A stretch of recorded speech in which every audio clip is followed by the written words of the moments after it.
देखा आपने इस वीडियो में किस तरह से भगवाधारी गुंडे एक स्कूल के अंदर घुस करके तिरंगा उतारकर वहां पर भगवा फैला रहे हैं। यह वीडियो सोशल मीडिया पर वायरल हो रहा है और बीजेपी से सवाल किया जा रहा है कि आपकी सरकार में आपने इन गुंडों को किस तरह से छूट दी हुई है। तिरंगे का अपमान है, देश के झंडे का अपमान है, उस तिरंगे का अपना अपमान है जिसको तमाम देशवासी सलाम करते हैं। और इस तिरंगे की जगह पर जिस तरह से भगवा लहराया जा रहा है और नारे लगाए जा रहे हैं जय श्री राम के, नारा लगना चाहिए था देश का, हिंदुस्तान जिंदाबाद का नारा जहां लगना चाहिए वहां पर आप इस तरह के नारे लगा रहे हैं जो आपकी एक पहचान बन चुके हैं, जो गुंडागर्दी की एक पहचान बन चुके हैं, जो लिंचिंग की पहचान बन चुके हैं। इस तरह के नारे लगा करके आप देश के झंडे का, देश का अपमान कर रहे हैं और उस पर तमाम बीजेपी के लोग खामोश हैं।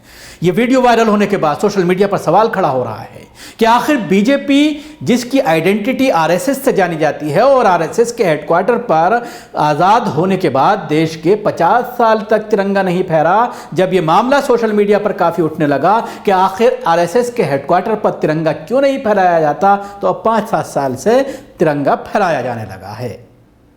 लेकिन दिल में जिस तरह से इनके नफरत भरी हुई है, जिस तरह से देश आज़ाद हुआ, उस आज़ादी के खिलाफ जिस तरह से ये बार बार खड़े होते हैं, अंग्रेज़ों का साथ देने वाले, अंग्रेज़ों की चाटुकारिता करने वाले लोगों को के साथ जिस तरह से वीर का लक़ब दिया जा रहा है, महात्मा गांधी के हत्यारे को जिस तरह से पलकों पर बिठाया जा रहा है, महात्मा गांधी के हत्यारे के जिस तरह से मंदिर बनाए जा रहे हैं, उसकी पूजा की जा रही है, गोडसे के ये पुजारी सिर्फ नफरत की भाषा जानते हैं। मामला था बच्चियों के हिजाब का विरोध का, विरोध कीजिए लेकिन अपने दायरे में रहकर। जब संविधान ने आज़ादी दी है कि आप हिजाब लगा सकते हैं, लेकिन यह बहाना करके कि ड्रेस कोड है, तो ड्रेस कोड है तो आखिर गमछा पहनकर क्यों बैठे हैं। ये एक ऐसी चीज़ है जिसका बार बार सवाल किया जा रहा है कि किस तरह से प्रशासन इनको इजाज़त दे जा है। अगर आप हिजाब पहनी हुई महिलाओं, बच्चियों को, छात्राओं को प्रवेश की इजाज़त नहीं देते, तो भगवा पहने हुए गमछे के या तिलक लगाए हुए लोगों को, आप बच्चों को, छात्रों को आप किस तरह से कैंपस में एंट्री की इजाज़त दे रहे हैं। ये दोहरा रवैया नहीं चलेगा। अगर आप बैन कर रहे हैं हिजाब पर, तो दूसरी तरफ उस पर भी बैन कीजिए। और बैन क्यों होना चाहिए?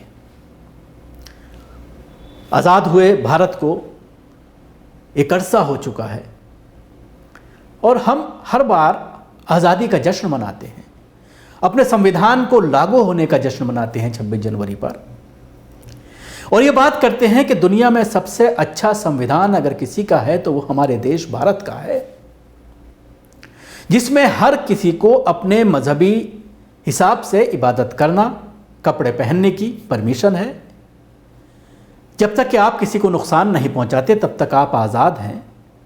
इतना शानदार संविधान, लेकिन उसकी धज्जियां पिछले कई सालों से, 7-8 सालों से, जब से बीजेपी सरकार केंद्र में आई है और राज्यों में जिस तरह से, अभी कर्नाटक में अगर बात की जाए तो बीजेपी की सरकार है और कानून की धज्जियां लगातार उड़ाई जा रही हैं। मुसलमानों को दूसरे दर्जे का नागरिक बनाने का एहसास कराया जा रहा है, दूसरे दर्जे का नागरिक बनाकर रख दिया गया है। ऐसे में जब इस तरह की कोई हरकत सोशल मीडिया पर वायरल होती है, न सिर्फ देश में बल्कि पूरी दुनिया में देश का सर शर्मसार होता है, झुक जाता है कि आखिर हम कहाँ जा रहे हैं।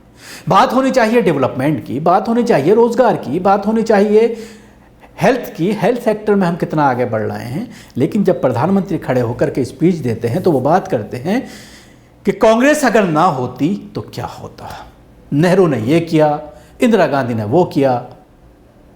अभी तक 8 साल के बाद भी प्रधानमंत्री नरेंद्र मोदी और बीजेपी नेहरू और कांग्रेस और गांधी से नहीं निकल पाए हैं।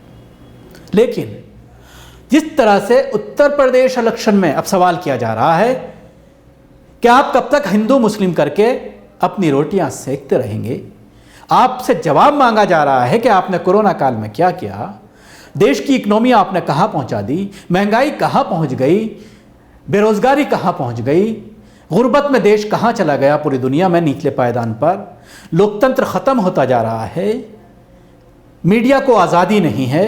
जब ये सारे सवाल अब इलेक्शन में किए जा रहे हैं, आप बार बार घुसाने की कोशिश कर रहे हैं पाकिस्तान को, कब्रिस्तान को, जिना को, मुसलमान को, लेकिन वोटर बार बार आपको उसी पर ला रहा है, रोज़गार पर, देश को बेचने पर, डिमोनेटाइजेशन पर, बढ़ती महंगाई पर, गुर्बत पर बार बार वोटर आपको उसी पर ला रहा है। और यही सवाल कर रहा है, जब हम पब्लिक में जाते हैं तो इनसे यही सवाल किया जाता है। ख़ासतौर से पश्चिमी उत्तर प्रदेश का वोटर अपना मोड जो है वो बदलने के मोड में नहीं है। ये वजह है कि प्रधानमंत्री उत्तर प्रदेश में रैली करने की हिम्मत नहीं जुटा पा रहे हैं, पब्लिक रैलियों में नहीं पहुंच रही है। राजनाथ सिंह का एक वीडियो आपने देखा किस तरह से वायरल हो रहा है, जब वो अमरोहा में पहुंचे और उन्होंने अपने रैली में ये कहा कि आज तक मैंने इससे कम संख्या में लोगों को संबोधित नहीं किया, यानी उससे कम भीड़ उन्होंने आज तक नहीं देखी।